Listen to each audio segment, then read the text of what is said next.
Bonjour à tous, avec l'aide de Dieu, le Hayom Yom du 25 Adar 2, jour d'anniversaire de la rabbinite Chaya Mushka, l'épouse du rabbi, en 1901. Tout d'abord, le rabbi nous dit faut dire le Chumash du jour, le Télim du jour, le Tanya du jour. Puis, le rabbi nous ramène l'extrait d'une lettre du rabbi précédent en réponse au chassid Rebaro Friedman, Rebaro Poilischer, qui était un mashpia dans la yeshiva de Tom Chetmim. Il a demandé au rabbi précédent d'accueillir les jeunes en yichidut, de ne pas les repousser. Et en réponse, le rabbi précédent lui dit comment il faut se préparer à une yichidut. Et c'est quoi une yichidut, une audience privée? Et à la fin de cette lettre, le rabbi précédent lui dit ce que Reb Mordechai Horedoker, qui était un chassid du Admour Azaken, du premier rabbi de Chabad, a raconté au chassid Reb Shmuel Dov de Barisov. Il lui a dit, comme ça Reb Mordechai a dit, le premier proverbe, le premier enseignement qu'on a entendu, nous les jeunes, du Admour Azaken, Rabbi Shneur Zalman, lorsqu'on est arrivé à Liozna, c'est-à-dire pas en audience privée, quand on est arrivé à Liozna, ce qu'on a entendu, c'est ce qui est interdit, et ce qui est permis, c'est pas nécessaire, on n'en a pas besoin. D'ailleurs, le rabbi a développé plusieurs fois cette idée-là, et a dit qu'en Amérique, il y a une maladie qui s'appelle « on a le droit, c'est permis ». Et chez les chassidim, c'est le contraire. On dit ce qui est interdit, c'est sûr que c'est interdit. Et ce qu'on a le droit, c'est pas nécessaire. L'idée qu'il y a derrière cela, ça dans l'esprit de ce que la Gemara, elle dit qu'un Haaretz, il n'a pas le droit de manger de la viande. Un Haaretz, c'est-à-dire un ignorant. Littéralement, contre Haaretz, quelqu'un qui est d'un peuple de la terre.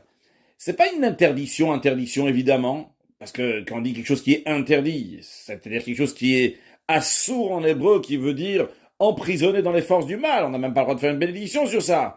Tandis que ce Haaretz, cette ignorance, cette personne qui est liée à la terre, et quand il mange de la viande, cette viande-là n'est pas attachée dans les forces du mal. Et il doit faire la bénédiction avant et après.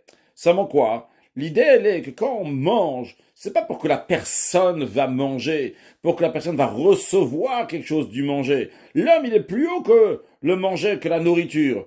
Mais l'homme, il mange pour la nourriture, c'est-à-dire pour la nourriture, pour élever ce matériel, pour élever cette nourriture, pour que cette nourriture va devenir un morceau d'être humain. Jusqu'à présent, c'était un morceau de nourriture, un morceau de viande, par exemple, d'animal. Et maintenant, ça va devenir un morceau d'être humain. Mais ça, c'est uniquement si la personne, elle va manger. Non pas parce que lui, il a envie de manger, mais il va manger donc parce que l'aliment veut être mangé par l'être humain. Et l'être humain, donc, va le manger, en effet, pour l'élever.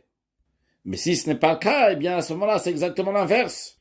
C'est que la personne se rabaisse au niveau de l'aliment, que l'être humain se rabaisse au niveau de l'animal. Revenons à ce que Mordechai Horedoker a dit à ce chassid. Il a dit, après qu'on a entendu cela, on a travaillé pendant 3-4 ans, jusqu'à qu'on a amené ce proverbe, ce qu'on a entendu du Admour Azaken dans tous les sujets de notre vie. Jusqu'à qu'on va vivre ce sujet-là, que ce qui est permis, c'est pas nécessaire, on n'en a pas besoin.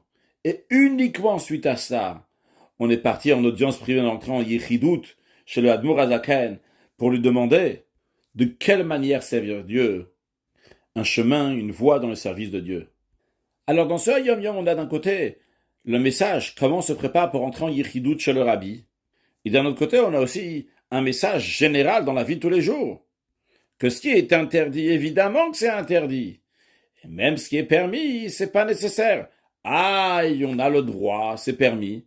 Eh bien, il ne faut pas rentrer dans des questions et des raisonnements, mais tout simplement voir qu'est-ce qui est lié avec le service de Dieu, qui va accélérer la venue de Mashiach. Eh bien, à ce moment-là, on va le faire, et comme ça, on va accueillir très prochainement, en bonne santé, dans la joie, le bonheur et la largesse, Mashiach, un excellent Yom.